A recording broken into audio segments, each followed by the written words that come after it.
C'est quoi la ruqya? Les conditions pour faire de la ruqya, comment la faire et comment la pratiquer, et la ruqya, comment agir la ruqya sur des personnes. Alhamdulillah Rabbil Alamin wa salli wa sallam ala ashrafil mursalin Sayyidina Muhammad wa ala alihi wa sahbihi ajma'in. Alors, dans cette vidéo, Inch'Allah, bi'idnillah sami al-alim, on va aborder, Inch'Allah, les trois sujets que je viens de citer, bi'idnillah sami al-alim. On dit ruqya et en pluriel, on dit ruqa. On dit aussi istarqaytuhu faraqani ruqya. Je lui demande de ruqya après ma fille une ruqya sur moi. Alors, lui, c'est un raqis, lui, c'est un praticien de la ruqya. On peut dire aussi qu'il a protégé cette personne, qu'il a récité la ruqya sur une autre personne, c'est comme il a donné à lui la protection, comme l'a dit l'isti'adha. Ibn Athir l'a dit que la ruqya, le fait de soigner, un exemple, une personne qui a la fièvre ou une personne qui a l'épilepsie ou il tombe dans les pommes, quelque chose comme ça, et d'autres maladies qu'on peut traiter avec la ruqya shar'iyya. كلا إذا بلغت التراقي وقيل من راق. Maintenant que l'âme, on arrive au clavicule, et quand on dit qui est exorciseur, ça veut dire quoi? Ça veut dire que quand quelqu'un il commence à mourir, les gens ils commencent à chercher, ils disent est-ce qu'il n'y a pas un raqi, il n'y a pas un praticien qui fait de la ruqya pour protéger, pour guérir, pour pas mourir? Mais dans ce temps-là, c'est trop tard parce que l'âme il commence à sortir. Dans le sens de hadith, fi Sunan Ibn Majah rapporte عن حزامة قال, le prophète sallallahu alayhi wa sallam, il s'est fait questionner. Ils ont dit que médicaments qu'on prend et la ruqya qu'on fait et la préservation qu'on peut préserver de mal, un exemple, est-ce que ça protège contre le destin d'Allah? Le prophète a répondu, c'est le destin d'Allah. Ou c'est parmi ça que vous avez cité, c'est parmi le destin d'Allah subhanahu wa ta'ala. Et dans Sahih Muslim, Jabir a dit, le prophète sallallahu alayhi wa sallam a interdit à ruqa. Ruqa, c'est certaines choses qu'ils font dans le jahiliya, ça veut dire qu'ils essayent de faire comme une ruqya, mais pour se soigner, pour faire quelque chose comme ça, on va dire. Après, la tribu de Amr ibn Hazm, ils sont venus voir le prophète sallallahu alayhi wa sallam. Ils se sont dit qu'on avait une ruqya qu'on utilise comme quelqu'un s'est fait piquer par un scorpion, on utilise certaines ruqya. Et on a attendu qu'on t'a interdit le ruqa. Et le prophète sallallahu alayhi wa sallam n'a pas rentré directement dans le jugement, il a dit montrez-moi vos ruqya, comment on la faisait. Comme ils sont montrés, il a dit la baisse, il a dit c'est pas grave, qu'est-ce que vous faites, c'est bien. Il a dit celui qui arrive à faire un bien pour son frère, qu'il le fait. Attention, ici on ouvre une parenthèse. Quand on dit ça, ça veut dire pas qu'on va dire que les gens ils devront faire le captage ou devront faire des choses qui sont strictement interdites pour se soigner. Un exemple, il peut quelqu'un, wallahu a'lam, utiliser une chose qui est légiférée, qui n'est pas dans la sunna. Un exemple, il va prendre un sel ou quelque chose comme ça, coranisé, et le boire ou se doucher avec, quelque chose comme ça qu'on peut dire oui, c'est bien. Mais il ne faut pas comprendre ce hadith dans l'extrême, parce que certains y comprennent qu'on peut collaborer avec des djinns, qu'on peut demander aide de djinns, demander aide de shayatin, demander aide de sorciers, et tout ça c'est strictement interdit pour pas qu'on ouvre une porte qui est déjà fermée.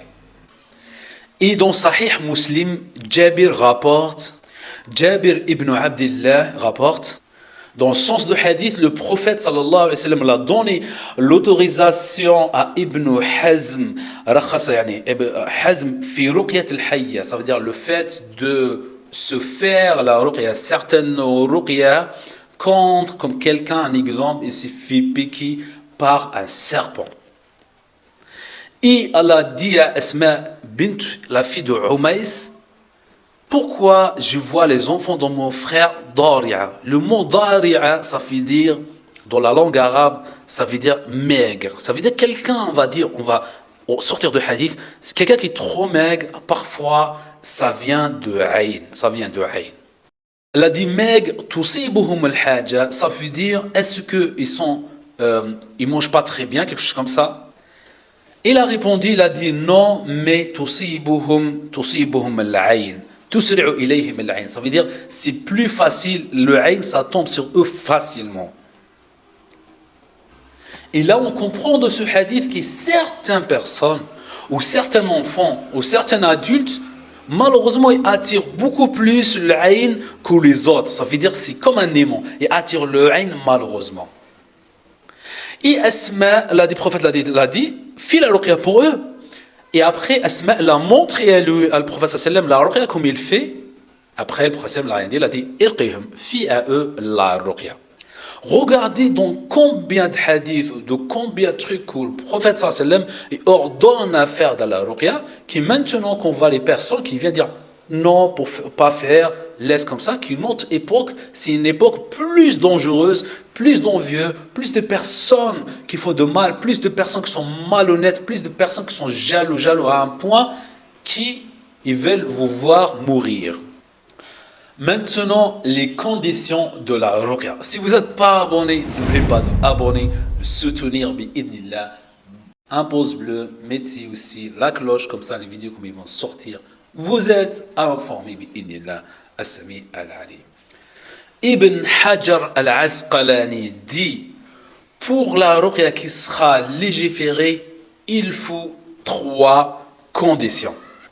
La première, il ne faut pas cette ruqya qui a l'association dedans, al-shirk, l'association ni majeure ni l'association mineure, et il n'y a pas aussi de muharramat, il n'y a pas des choses qui sont interdites. La deuxième, cette ruqya, il faut qu'il sera avec la langue arabe qu'on comprend la personne comme il récite, qu'est-ce qu'il dit.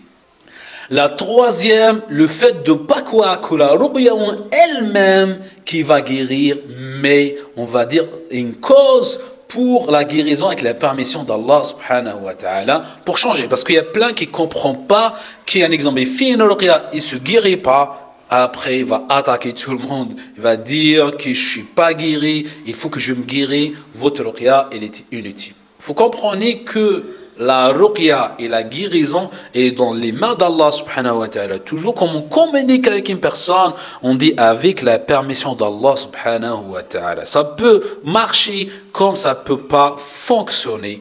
Parce que la guérison, elle est dans les mains d'Allah subhanahu wa ta'ala. Les caractéristiques de la ruqya. Le fait que celui qui a mal, qui va réciter sur l'endroit où il a mal, ou réciter dans ses mains et après essuyer sur l'endroit où il a mal. S'il a tout le corps qui le fait mal, il essuie sur tout son corps. Et il peut réciter aussi dans l'eau ou quelque chose de similaire. Et il va siffler dans l'eau comme ça. Mais Ibn Hajar al-Asqalani, dans ce truc-là, l'a dit sans le buzzer, ça veut dire sans la salive, sans mettre la salive dans l'eau ou dans les mains. C'est-à-dire juste le vent comme ça. Et aussi, c'est un effet, c'est-à-dire c'est le vent comme ça fait comme ça. Mais si on touche, on va trouver, il est humide. Il y a quelques petites gouttes de l'eau qui sort avec. C'est ça le nef en manière générale. Et ce chapitre est dans Fath al-Bari, Kitab al-Marda. Ce chapitre est dans le livre de Fath al-Bari, dans le livre de maladie. Ibn al-Qayyim, dans le sens de ses paroles, dans le livre de Zad al-Mi'ad, il dit, elle a dit dans la ruqya, il y a 2 choses. Il y a une chose pour celui qui est possédé, il y a une chose pour le raqi, le praticien qui va essayer, avec la permission d'Allah subhanahu wa ta'ala, à soigner le malade. La première, celui qui est possédé, il faut qu'il vienne avec son nafs, avec tout. Qui est aussi, qui est Allah subhanahu wa ta'ala, qui l'a créé, c'est arwah, c'est djinn, c'est qu'ils sont, un exemple qu'il est possédé, c'est Allah subhanahu wa ta'ala, tout puissant qui les a créés. Comment il a créé lui? Il a créé ce truc-là. Il faut qu'il soit cette croyance en lui pour que ça va fonctionner. Avec sincérité et demander la protection d'Allah subhanahu wa ta'ala, avec sincérité bien sûr, avec la langue et le cœur. Les deux, il faut qu'ils soient tous avec la même manière. Et la deuxième aussi, le praticien, celui, un exemple qui pratique la ruqya, ou celui qui veut, un exemple, faire la ruqya à une personne, il faut qu'il y aura aussi les 2 conditions qu'on a citées. Parce que, comme il dit Ibn al-Qayyim, certains praticiens de la ruqya ou certains qui pratiquent, il dit sur la personne Bismillah, Bismillah, ou il va dire Ukhruj min, sors de lui. Juste deux mots-là qu'il va utiliser. Ou il va dire aussi La hawla wa la quwwata illa billah. Et le prophète sallallahu alayhi wa sallam, il disait quoi? Il disait sors l'ennemi d'Allah, sors l'ennemi d'Allah, je suis le prophète d'Allah subhanahu wa ta'ala. Il dit Ibn al-Qayyim aussi dans la médecine prophétique, dans les sens de ces paroles, et parmi les choses à guérir de la sorcellerie, de maladies spirituelles, c'est la connexion ou l'adoration ou les invocations qui va faire le malade, bien sûr. Et ces invocations, ces adorations, c'est comme un médicament ou c'est comme quelque chose qui va nous guérir avec la permission d'Allah. Et c'est parmi, il parlait des shayatins, il parlait de trucs qui souffler. Souffler, c'est quoi souffler? Parce qu'il y a deux catégories. Il y a le blanc, on va dire, et il y a souffler. Souffler, c'est le pire de sorcellerie. Ça veut dire c'est le pire. Il utilise les najasat, il utilise les animaux, c'est son pété. Souffler, comment on dit souffler, c'est pour tuer les gens, tout simplement. Et pour combattre cette sorcellerie soufflée, comme l'a dit, cette sorcellerie dangereuse, c'est avec la prière, c'est avec les adhkar, comme l'a dit Ibn al-Qayyim, c'est avec le adhkar, le fait de faire les invocations, tawakkul ala Allah, tout ça. Les ayats spécifiques, les ayats de Coran spécifiques. Bien sûr aussi, il y a beaucoup d'invocations, les invocations. Et plus il sera fort dans les invocations, dans les prières, tout ça, plus ça va ouvrir et ça va défaire cette sorcellerie. Ibn al-Qayyim, il donne un exemple, il a dit, c'est comme deux armées qui s'affrontent. Deux armées qui s'affrontent et chaque armée, elle a des armes et tout ça. C'est pour ça, ça c'est mes paroles, c'est pour ça que la personne il souffre. C'est pour ça qu'il trouve des greffes sur lui. C'est pour ça qu'il trouve des trucs, des bleus et tout ça. Parce que le combat, c'est ça. Comme l'a dit Ibn al-Qayyim, c'est-à-dire c'est comme deux armées et s'affrontent et chaque armée, elle est avec des armes et tout ça. Pour comprendre, ça veut dire vous êtes avec votre armée, les invocations, les adorations, le dua et tout ça. Et les shayatins, tout ça, sont avec leur west, avec le truc, avec la sorcellerie pour faire atteindre à vous. Ibn al-Qayyim aussi l'a dit, si le cœur il est rempli d'adoration, il est rempli de tawhid, il est rempli de prière, il est rempli de lecture de Coran, il est rempli des adorations, la connexion avec Allah subhanahu wa ta'ala, toujours l'invocation, toujours les invocations, toujours les du'a, toujours le Coran, toujours ça. Il a dit ça, c'est parmi les causes que ça fait stop sur la sorcellerie. Ça veut dire qu'il ne peut pas déjà la personne être atteinte par la sorcellerie déjà. Il ne peut pas être atteint par la sorcellerie. La deuxième, si il est atteint par la sorcellerie, c'est là qu'il va combattre tout ça, il va prendre le dessus. Parce qu'il a dit comme les deux armées. Il a dit l'armée qui va gagner, c'est celle-ci qui va prendre le dessus et celle-ci qui va prendre le pouvoir. C'est pareil, la sorcellerie et vous, le djinn et vous, les shayatins et vous. Celui qui gagne, celui qui a le pouvoir et celui qui va prendre tout ça. Le docteur Omar Ashqar dit que la ruqya, il n'est pas lié un exemple avec un raqi ou avec une personne en particulier. Parce que le musulman, il peut faire la ruqya sur lui-même ou il peut faire la ruqya sur quelqu'un d'autre. Il peut aussi que l'homme faire la ruqya pour sa femme, il peut aussi la femme qui fait la ruqya sur son mari, un exemple. Et bien sûr que la personne pieuse, la personne qui fait ses adorations, la personne qui est dans l'adoration, qui sa ruqya, elle est plus bénéfique, il y a plus de résultats avec sa ruqya. Et plus la personne elle est pieuse, plus il y a les résultats positifs. Allah dit innama yataqabbalu Allahu minal muttaqin. Allah n'accepte de l'autre que de la part des pieux. Et les personnes qui disent nous on guérit les gens parce qu'on a pris de notre cheikh, nous a appris une chose en particulier parce que cette cheikh-là nous a donné de baraka, nous a donné tout ça, c'est de khurafat, tout ça il y a rien de asl, tout ça il y a rien du tout dedans. Parce que la ruqya en général, c'est un dua. La ruqya en général, c'est des versets, c'est des duas à dire. Et après, qui va guérir? Si Allah subhanahu wa ta'ala, nous un exemple, on fait la ruqya, on fait le dua, et Allah subhanahu wa ta'ala, il va donner la guérison à la personne, bien sûr. وَقَالَ رَبُّكُمُ ادْعُونِي أَسْتَجِبْ لَكُمْ. Allah dit, appelez-moi, je vous répondrai. Et parmi les causes que ça aide à la guérison, que le patient et accepte que ce raqi, il va le faire de la ruqya. Attention, ça il faut bien écouter ce chapitre. Alors, parmi les choses que ça aide de la guérison, que le patient accepte un tel raqi qui va faire de la ruqya sur lui. Si, un exemple, le patient il ne voulait pas aller chez un tel raqi et tu vas le forcer à aller chez un tel raqi, alors en général la ruqya ça va pas fonctionner. Et subhanallah, si je peux rajouter dans ça, toujours les personnes quand ils me contactent par rapport à une séance de ruqya quelque chose comme ça, et après je vois qu'ils se doutent un peu. Je leur dis quoi? J'ai dit écoutez, je préfère que vous preniez du recul, que vous réfléchissez bien et une fois vous serez apaisé, venez, je vous fais la ruqya et ça va fonctionner pour vous. Parce que je savais que si j'ai fait la ruqya pour eux, que si dans leur cœur il y a quelque chose qui ne va pas, que la ruqya, cette ruqya, ça va pas fonctionner. Si, un exemple, le patient il fasse 2 types de raqi, il va commencer à se douter et son cœur il n'est pas apaisé avec ce raqi-là, qu'il n'est pas bien avec lui, alors les résultats ils sont vains, alors il n'y a aucun résultat en général. Parfois, le malade il va sentir que son cas il est aggravé plus en allant chez cette personne-là. Et si, un exemple, le patient, il vient, mais un exemple, il dit que cette ruqya, ça va rien me faire, ça va pas me faire grand-chose, alors ça va le faire pas grand-chose. Ça veut dire, ça va fonctionner à son état à lui. Comme il va penser de cette ruqya, ça va fonctionner pareil comme il va penser d'elle. Et si, un exemple, le patient, il va aller voir ce raqi, son cœur, il est apaisé, il est bien, il va dire, j'y vais à cette raqi-là, parce que je le fais confiance, j'ai envie de me guérir. Bien sûr que cette ruqya avec la permission d'Allah subhanahu wa ta'ala, ça va fonctionner avec la permission d'Allah subhanahu wa ta'ala.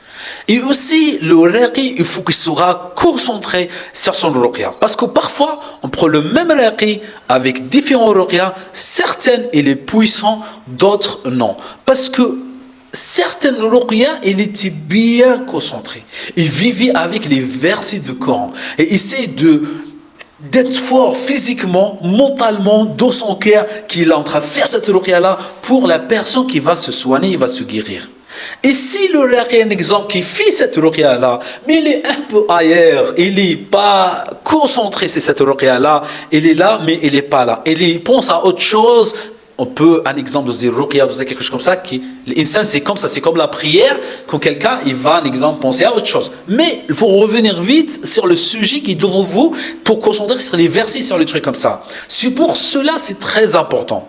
Et cette ruqya-là, ce ne sera pas bénéfique si le raqi aussi, il n'est pas très bien, qu'on a dit, concentré. Alors la ruqya, ce ne sera pas très bien ou ça ne donne pas de bons résultats.